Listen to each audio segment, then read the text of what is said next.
The iPhone is supposed to be perfect, but its default settings are a complete nightmare. Today, I'm going over 10 of the most frustrating, time-wasting iPhone behaviors, and I'll be showing you the permanent fixes for every single one of them. No need to talk too much. Let's get into it. When you tap the Wi-Fi icon in the control center, did you know you are not actually turning it off? You are just snoozing it. And it gives you the proof right there with this alert that says disabled until tomorrow. So that means your Wi-Fi is going to later come back on automatically to drain your battery and to connect to all the sketchy networks in town. So to truly disable Wi-Fi until you say so, you'll need to go to your settings, then Wi-Fi, and manually toggle it off there. I don't know why it was designed this way, but well, now you have the full control. Yes, iOS is very efficient at handling apps in the background, but when an app glitches or you just want a completely clean slate, force closing a dozen apps one by one is just ridiculous. We iPhone users don't get a close all button like Android users do, so instead we cheat. Here's how. You use 3 fingers. Open the app switcher, place 3 fingers on the screen and swipe up. This way you instantly close 3 apps at once, making the process 3 times faster.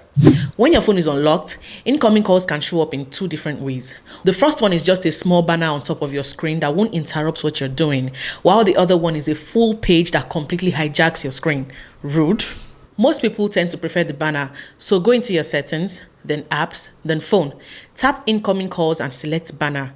Now, anytime your phone is unlocked, calls will appear as a small polite notification at the top. So you can now accept or decline calls without being forced to stop what you're doing. The fact that Apple's default keyboard still doesn't have a top row of numbers is beyond me.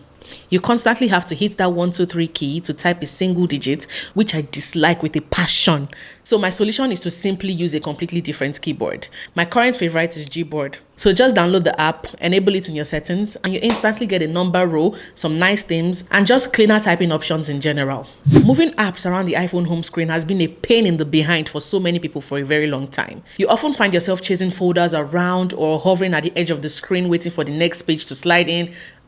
Very annoying. But there's a much easier way, and many people are not even aware of it. First, if you want to move more than one item, tap and hold on the first one until it wiggles. Then with a second finger, tap on any other app that you want to move, and they will all gather into a single stack. If you want to drop them in a folder, just tap the folder once instead of chasing it around and drop them in. And if you want to move them to a different page, no need to hover at the edge of the screen waiting. Just keep holding, swipe with another finger to the next page, and then drop.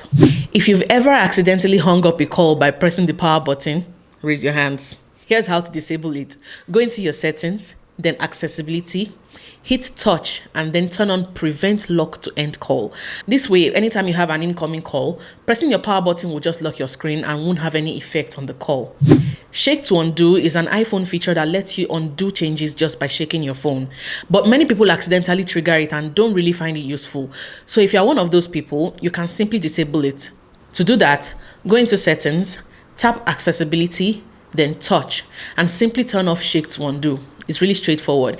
And from now on, shaking your phone will no longer trigger that alert. You can still undo by swiping with 3 fingers though. So you're not losing the functionality, just the annoyance. Auto brightness is so arrogant.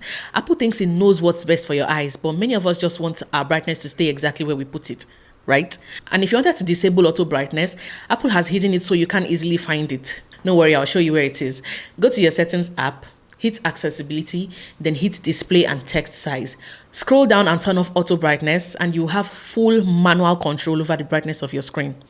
While the iOS 18 control center looks nice, many of the new icons are a bit confusing or they look similar. I find myself trying to guess what some buttons do, which is just annoying, especially when I'm just trying to do a quick setting. So to fix this, press and hold the control center to enter edit mode. Tap the bottom right corner of each icon and drag it outward. This is going to turn it into a double tile with a clear text label, so you won't have to guess what these icons do anymore.